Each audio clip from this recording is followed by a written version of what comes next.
Hey everyone, today basically what I wanted to do was have a little video reflecting on 2014. Now, as many of you guys know, I went through some big things in 2014, and it wasn't just making a YouTube channel that was a big deal in 2014. A lot of you that's been basically there since the very beginning will know that I lost my mum in 2014, and I was also a carer in 2014. Which was pretty mad and pretty scary. So let's start off in the very first month of 2014, if I can remember it, because 2014 was a bit of a blur. Well, yeah, it was a bit of a blur. So basically, at the beginning of 2014, my mum had cancer for a couple of months, and we knew that she was basically going to die, and we didn't know when it was going to be. At first we thought she was going to have 5 years, and that we were going to have much longer than basically what it was going to be. But in 2014 we discovered that mum had not only just literally maybe 5 years, but it was now narrowed down to basically months, which was really sad. And my life basically in 2014 just fell apart. So every day I had to be as strong as I possibly could for my mum. I did everything in my power to make sure she was happy, and I did things that I didn't want to do, like going to chemo sessions with my mum. I hated going. I hated seeing other people suffering, and I hated seeing other people, families around, and looking at them knowing they were going through the exact same as me. And this is why I'm making this video, because I know how it feels, and I know that there's probably loads of people right now that will be watching this video and will be going through this, or has gone through it and knows exactly what I'm talking about. So basically, I want to recap through 2014, and don't worry, it's not all going to be sad and depressing. I will be talking about my YouTube channel and the exciting and amazing things that I've done on that, which has been pretty awesome, I reckon. So, let's begin. So yeah, I was basically a carer for my mum in 2014. In 2014, I became a carer for the first time in my life. I'd never done that before. For the majority of my life, my mum was my carer, because my entire life I'd been told that I had a disability, but last year I found out that I have no disability, which is great, which means I can do anything I want to now. Because before, it was like, oh god, I can't do anything. There's limited things I can do, because people are always going to put that at me. You're disabled, you can't do this, you can't do that. But now that I know I'm not, then I can do a few things. I mean, I do struggle with some things, and I do technically need a carer, which my brother is now. But I can do more things. I can go out to work now, which is brilliant. Before, I was only allowed to work for 3 hours a day, which was a bit pointless. But now I can go out and get a full-time job, which is maybe something I'm going to do this year, which would be brilliant. Back to 2014 though.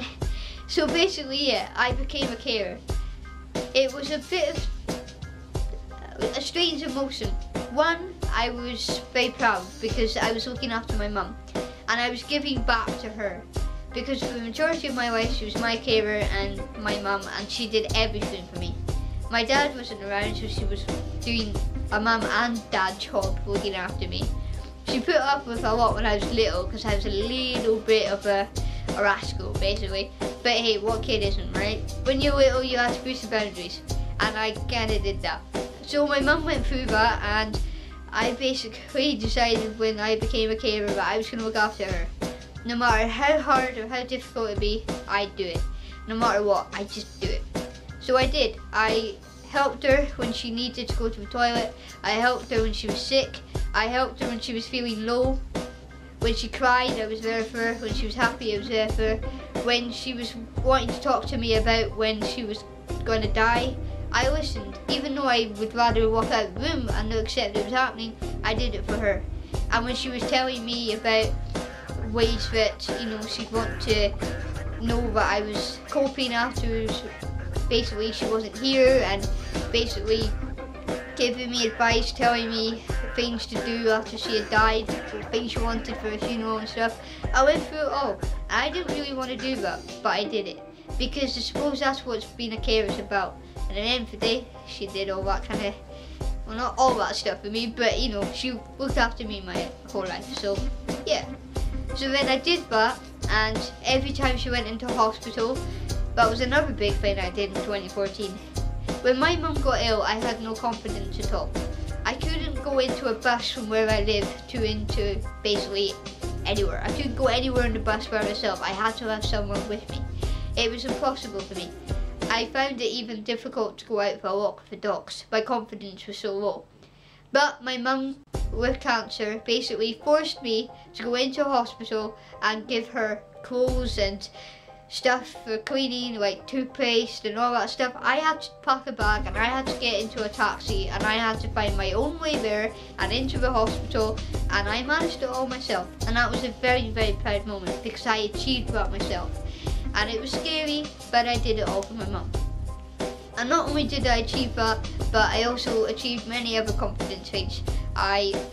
In 2014, I actually had a really bad confidence thing, as I said. I couldn't buy things and I couldn't do anything myself. But I overcame that because my mum needed medication and prescriptions. So in a weird way, my mum getting cancer helped me become a stronger person. It taught me a lot about myself, and it taught me that I could basically do anything that I was supposed to do. Like buying stuff in a shop or going from one place to another, and I could get there and nothing bad happened and I was cool, I was fine. It was nothing to panic about, I was just being stupid. So I learned that in 2014. Also in 2014, another big thing happened to me. I did a lot of like babysitting for my nephew, which was kind of scary stuff the first time it happened. I mean, looking after a child, that's kind of scary. I've never had that responsibility before. The only responsibility I had of looking after a child was when I did work experience over at a local school where I looked after nursery children. But at the same time, there was other people there, and if I needed advice, they were there. But when my nephew was here, I had to do it, and it was kind of scary. But I did it, and I thoroughly enjoyed it. And I would love to do it over and over again. It was a ball. So I did that, and that was an accomplishment. But I'm going to go back to May 2014. In May 2014, I had a really mad idea. One day I decided I would set up a YouTube channel. And I decided that I would change my life and just have a little bit of fun and take you guys along a journey with me. Basically what it started out doing is daily vlogs and random silly little videos about EastEnders and Michael French and just things that I was interested in at the time. And I just didn't do it for views or subscribers, I just did it for fun. Because at the time my mum was ill and I was stressed, and I suppose I was already grieving in a way. I was in a bad place and I needed something that was interesting, that was fun, that was going to take me away from this dark place, and it was going to turn me to this amazing happy place. So that's what I did. I made a YouTube channel and I made videos. And you guys have really been great. The likes and the subscribers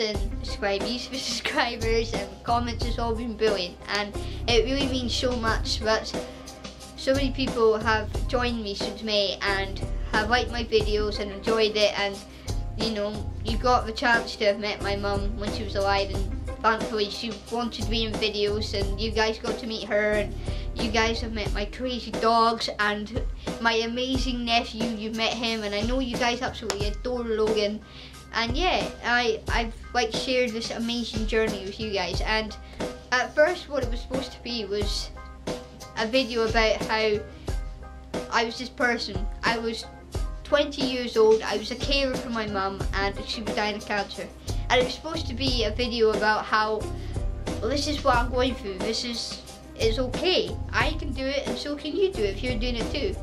But it kind of ended up turning into this adventure that we're going through now. I mean, you guys have seen me get this house that I live in now, which is pretty mad. You guys have seen me look after 2 amazing dogs. You guys have seen me go to Edinburgh, which I've never been to before. You've seen me do lots of other amazing crazy stuff, and this year we got amazing things to look forward to. Hopefully I'm going to Positano in Italy, which will be amazing. You guys are going to get to see that. I'm hoping as well I might get to go to other places as well, which would be cool. I can vlog that. I'm going to do more things, basically gonna make this channel better. I'm gonna make better videos, get better ideas. I'm gonna really stick into this video. I mean, when it comes to the first anniversary of this channel, well, we can look back at it together and go, God, at the beginning it was so embarrassing, but look at it now, it's amazing. And hopefully you guys will agree.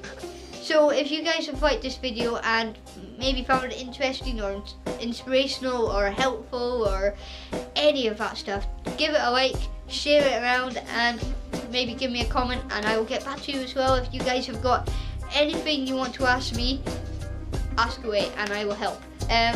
Thank you for watching this video. As always, I love you and I will see you soon.